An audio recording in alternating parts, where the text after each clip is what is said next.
The rebirth of Yellow Spot pot still Irish whiskey is one of the most amazing stories I've ever come across. And it all started right here in Dublin's Fair City.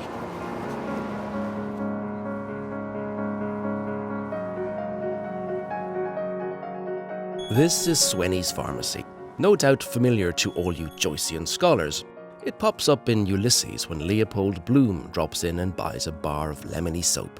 But of course, you knew that.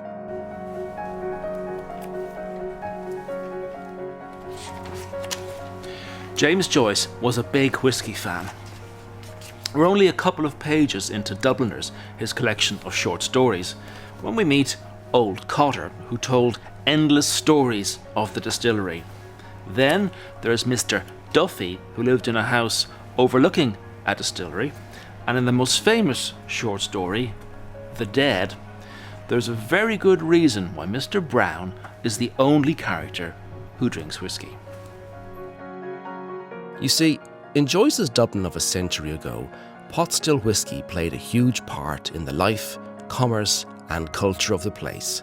But of all the whiskies sold in the capital, one, more than any other, became the Dubliners' tipple of choice.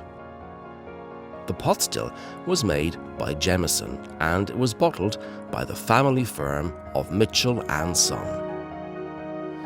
In the days before accountants ruled the world, Jonathan Mitchell's great-grandfather, great-great-grandfather, look, you get the idea. They had vast quantities of whiskey maturing deep underground in cool, dark cellars. This whiskey was put into casks that once contained sherry, Madeira and Malaga after they'd been emptied.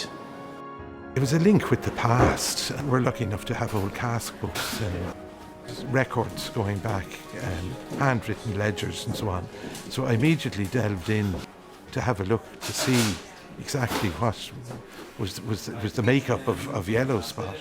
And we got a lot of information there. There was a reference to some of the casks, the Malaga casks, which were part of the blend that they used. So there was reference to that. This is the reincarnation of the real thing and a true reflection of what the old Yellow Spot was. The last bottling of Yellow Spot was in the late 50s. So what did it taste like? Well, that's where this particular tale becomes a detective story. The Little Museum of Dublin is just that, an intimate place that celebrates all that is great about the city. So it's not surprising that writers like W.B. Yeats and Samuel Beckett made an appearance. But rather more surprising was this, an intact bottle of Yellow Spot whiskey. Here at last was a physical link with the past. And it raised an interesting idea. Would it be possible to recreate this famous and long-lost whiskey? So Jonathan raided the archives to see if he could shed any light on the makeup of Yellow Spot. In a pile of old ledgers and journals, he uncovered a couple of surprises. Along with an order from none other than William Butler Yeats, these papers confirmed that Yellow Spot was a vatting of pot still whiskies, some of which were matured in sweet fortified wine casks for a full 12 years. Nowadays, something of a rarity. And that's where the problem lay. Remember, Yellow Spot wasn't a finished whiskey, but rather one where all the pot still had been matured for the full term in bourbon, sherry and Malaga wood. This is where the story takes another bizarre twist, because when the Mitchells looked into the Irish distillers' inventory of stock, they found, well, you guessed it, 12-year-old Malaga matured pot still whiskey.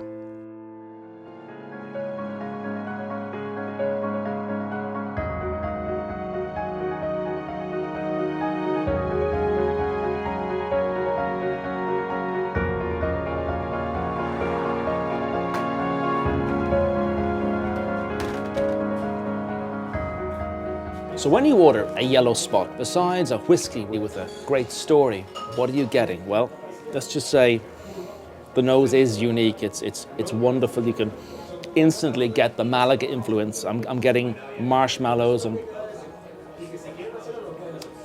creme brulee and melted chocolate, cracked black pepper, linseed.